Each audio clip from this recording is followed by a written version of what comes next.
депутат Акаев Жанарбек Кубанычевич. Рахмат. Мухаммед Халид Дүйшекевич, сизге азыр абдан мыкты тарыхый мүмкүнчүлүк түзүлдү.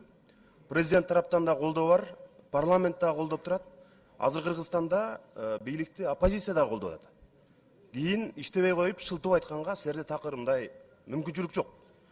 Мына жаңы курам менен кетип атасыз. Бир тобу мына Алтынай Сейитбековна, Замир Аскаров, Кашкар Астаханович биз жакшы билебиз, ишиңерге ийгилик каалайбыз.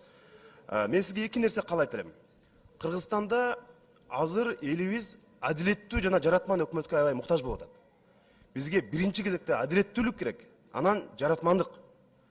Мына үч нерсени айтайын.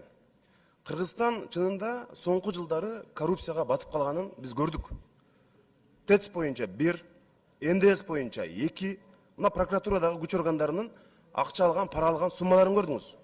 Мунун бардыгы Кыргызстан коррупцияга, жанагы коррупционерлер мите курттай эле Кыргызстанды жеп атканын далили. Ушул нерсени сөзсүз токтотушуңуз керек деп ойлойм. Тышкы карызыбыз 4,5 миллиард доллардан ашты.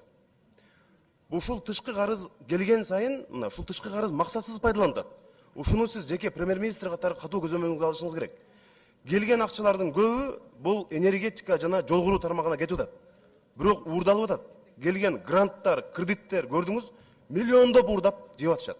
Мына ушул багытта сиз президент Сооронбай Жээнбековдун колуна кол, бутуна бут болуп, ушул коррупция менен күрөшүүдө абдан мыкты жардам беришиңиз керек деп ойлойм. Ушундай шартта көчмөндөр оюнун өткөрүп атабыз. Мен бул оюнду өткөрүүгө каршы эмесмин. Мына азыр 300 миллион бөлүндү. Дүйнөдө Олимпиада 4 жылда бир болот. Биз көчмөндөр оюнун 2 жылда бир өткөрүп атабыз да. Ушуну да ойлонуп көрсөңөр. Ашып аткан акчабыз жок. Ошондой шартта жана кредитке алып той өткөрүү туурабы? Ошону карап көргүлө. Анткени ошол эле Кытай, Германия, Италиядан дагы ашып өтүп кеттикпи Кыргызстан. Ошол көчмөндөр оюну керек, бирок ошол акчаны мына ошол азыр эле 300 миллион бөлдүк. Мына 10 секунд кошуп койгула. Ошончо миллиондорду туризм министрлигине берсек, туризм агенттигине, алар Кыргызстанды даңазалоонун абдан мыкты жолдорун сунуштайт. Ошончо акчага. 4 жылда бир өткөргөн бул менимче нормалдуу көрүнүш. Ага каршы эч ким жок. Бирок 2 жыл сайын той өткөрүү бул туура эмес. Рахмат. Сунуштарыңызга, каалоо тилектерге рахмат. Рахмат. Кийинки сөз депутат Ормонов